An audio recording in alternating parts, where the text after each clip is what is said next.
Good morning. मैं Neetu Shardul, lecturer beauty culture GWPC Jaipur से। आज के इस वीडियो में मैं आपको भ्रामरी प्राणायाम के बारे में बताऊंगी। भ्रामरी प्राणायाम मन को शांत करने, क्रोध को दूर करने के लिए उत्तम प्राणायाम है।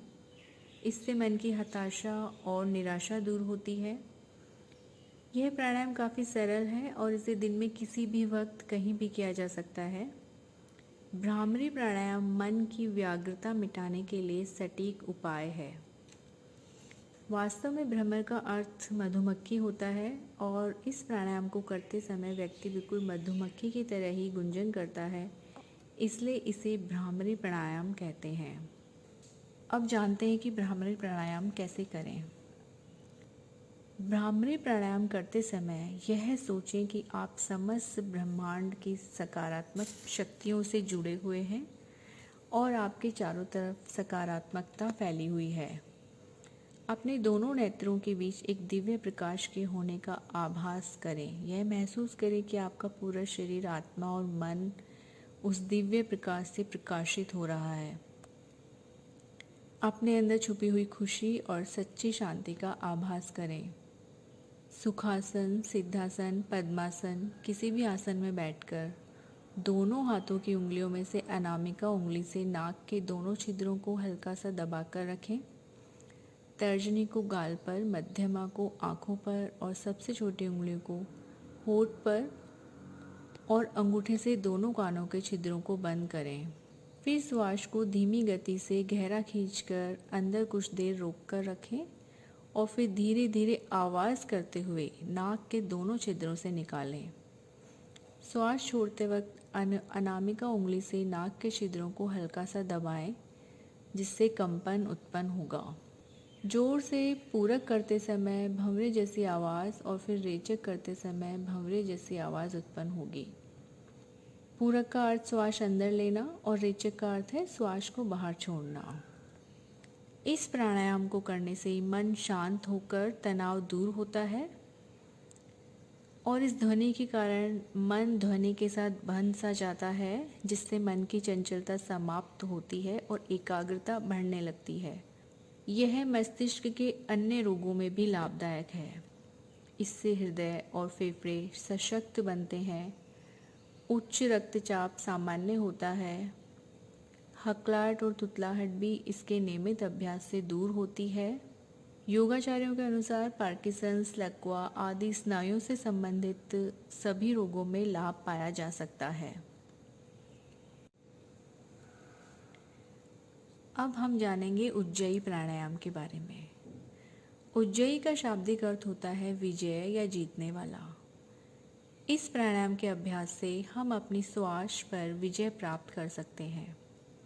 इसको करने से गर्म हवा शरीर के भीतर जाती है, जो शरीर के अंदर स्थित दूषित और जहरीले पदार्थों को बाहर निकालने में मददगार साबित होती है। इस योग क्रिया और प्राणायाम के द्वारा शरीर को बहुत गंभीर रोगों से बचाया जा सकता है।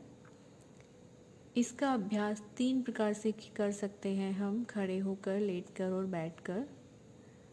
ठंड के प्रभाव को कम करने के लिए सर्दियों में जैसे अधिक ठंड लगती हो तो इस क्रिया का अभ्यास करना चाहिए। नियमित अभ्यास करने से कड़ाके की ठंड में भी प्रभावित नहीं होते। अब हम जानते हैं कि उज्जयी प्राणायाम किस प्रकार करना चाहिए। इस प्राणायाम की विधि बहुत ही सरल है। आंखें बंद करके पद्मासन जैसे किसी भी ध्यान मुद्रा में बैठें और अपनी रीढ़ को सीधा रखें। अपनी नाक के माध्यम से धीरे धीरे लंबी गहरी श्वास लें। फिर मुंह खोलकर हा ध्वनि के माध्यम से धीरे धीरे श्वास छोड़ें। यह कई बार दोहराएं। 5 से 8 मिनट के अभ्यास से शुरू करके धीरे धीरे अपना समय बढ़ाकर 10 से 15 मिनट तक करें। उज्जयी प्राणायाम ध्यान केंद्रित करने का उपाय है। इससे ध्यान केंद्रित करने की शक्ति और सकारात्मक दृष्टिकोण बढ़ता है। इसको करने से शरीर स्वस्थ, मजबूत और चमकदार बनता है। इससे कोलेस्ट्रॉल नियंत्रित रहता है। मोतियाबिंद और साइनस की समस्या, गठिया और माइग्रेन में भी मदद मिलती है। यह दिल के दौरे के खतरे को कम करता है, थायराइड की समस्याओं को रोकता है, आवाज़ को मधुर बनाता है। इससे पुरानी खांसी, सर्दी, अपच, जिगर की समस्याएं, बुखार और अन्य बीमारियों में फ़ायदा होता है।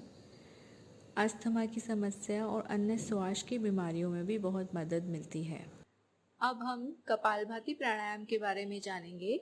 कपालभाति प्राणायाम में तेजी से श्वास छोड़ने की प्रक्रिया की जाती है, जिससे विभिन्न बीमारियों का इलाज हो सकता है। अगर यह कहें कि कपालभाति शरीर को अंदर से साफ करने का तरीका है, तो गलत नहीं होगा।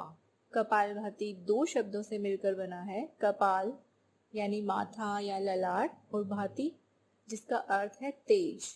कपालभाति करने से शरीर के सभी अंग सही प्रकार से कार्य करने में सक्षम होते हैं और खून को शुद्ध करने में भी मदद मिलती है।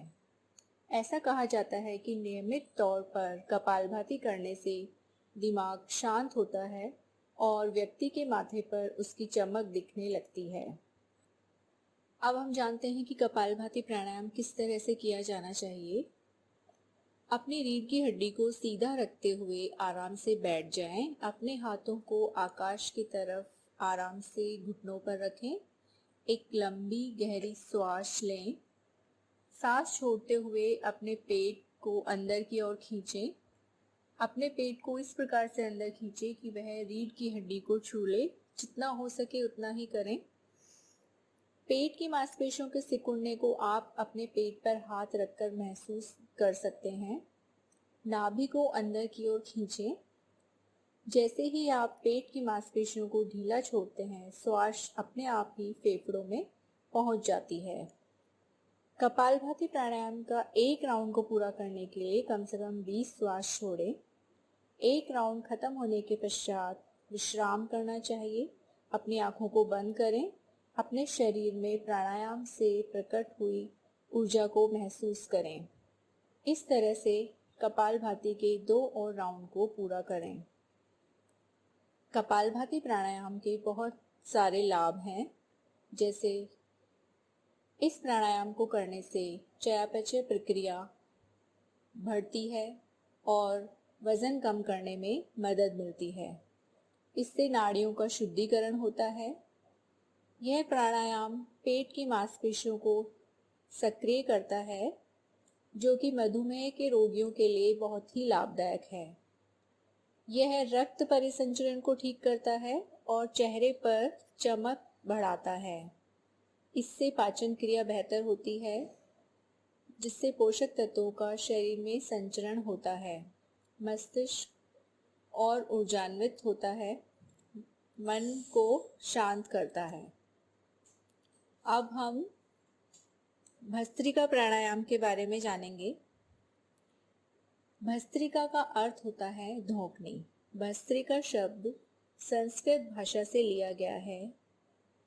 जिस प्रकार एक लोहार उष्णता उत्पन्न करने के लिए धौंकनी की मदद से तेज हवा छोड़कर लोहे को तपाकर उसकी अशुद्धियां दूर करने और उसे आकार देने की प्रक्रिया करता है, ठीक वैसे ही भस्त्रिका प्राणायाम में शरीर के अंदर की अशुद्धता और नकारात्मकता को दूर करने के लिए धौंकने की तरह प्रबल वेग से अशुद्ध वायु को शरीर से बाहर निकाला जाता है और उसी गति से शुद्ध प्राणवायु को शरीर के अंदर लिया जाता है। भस्त्रिका प्राणायाम करने के लिए हम सिद्धासन में बैठकर कमर, गर्दन और रीढ़ की हड्डी को सीधा रखते हुए शरीर और मन को स्थिर रखना चाहिए। आंखें बंद करें, फिर तेज गति से श्वास लें और तेज गति से ही श्वास को बाहर निकालें। श्वास लेते समय पेट फूलना चाहिए और श्वास छोड़ते समय पेट पिचकना चाहिए। इससे नाभि स्थल पर दबाव पड़ता है। भस्त्रिका प्राणायाम करते समय हमें कुछ सावधानियों का भी ध्यान रखना चाहिए, जैसे भस्त्रिका प्राणायाम करने से पहले नाक बिल्कुल साफ कर लें। भस्त्रिका प्राणायाम प्रातः खुली और साफ हवा में करना चाहिए। क्षमता से ज़्यादा इस प्राणायाम को नहीं करना चाहिए। दिन में सिर्फ एक बार ही ये प्राणायाम करें। प्रतिदिन करने के लिए किसी योगाचार्य की सलाह लें। प्राणायाम करते समय शरीर को झटका नहीं देना चाहिए और ना ही ज़्यादा हिलाएं। श्वास लेने और छोड़ने का समय बराबर रखें।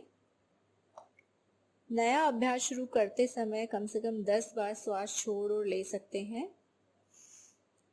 और यदि तेज श्वास लेने में परेशानी हो तो प्रारंभ में श्वास मंद मंद ले सकते हैं।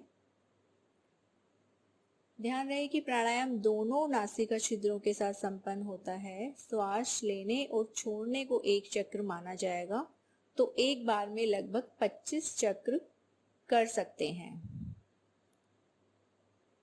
भस्त्रिका प्राणायाम उच्च रक्तचाप, हृदय रोग, हर्निया, दमा, टीबी, अल्सर, मिर्गी, पथरी, स्ट्रोक आदि रोगों से ग्रस्त व्यक्तियों को और गर्भवती महिलाओं को इसका अभ्यास नहीं करना चाहिए। फेफड़े, गला, हृदय या पेट में किसी प्रकार की समस्या हो, नाक बंद हो या साइनस की समस्या हो, नाक की हड्डी बड़ी हो, तो भी ये प्राणायाम चिकित्सक की सलाह के अनुसार ही करना चाहिए। अभ्यास करते समय यदि चक्कर आए, घबराहट हो या पसीना आए, उल्टी जैसा मन हो, तो भी प्राणायाम को बीच में रोक देना चाहिए और आरामदायक स्थिति में लेट जाना चाहिए। अब हम जानेंगे भस्त्रिका प्राणायाम के क्या क्या फायदे हैं। भस्त्रिका प्राणायाम को करने से मन और शरीर को ऊर्जा प्राप्त होती है, शरीर में फुर्ती आती है। भस्त्रिका प्राणायाम के नित्य अभ्यास से टीबी, कैंसर, दमा और दूसरे भयानक रोगों से मुक्ति मिलती है। फेफड़े भी मजबूत होते हैं। भस्त्रिका प्राणायाम का अभ्यास करने से शरीर में ऑक्सीजन की मात्रा हमेशा संतुलित रहती है। मोटापे की समस्या भी भस्त्रिका प्राणायाम के अभ्यास से कम होती है। शरीर में जमा चर्बी कम होती है और जिससे वजन कम होता है। भस्त्रिका प्राणायाम करने से सभी नाड़ियों की शुद्धि होती है और शरीर में रक्त संचार में सुधार होता है।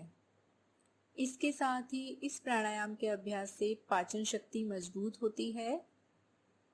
पेट की अच्छी कसरत होने से पेट के सारे अंदरूनी अंग मजबूत बनते हैं। Thank you.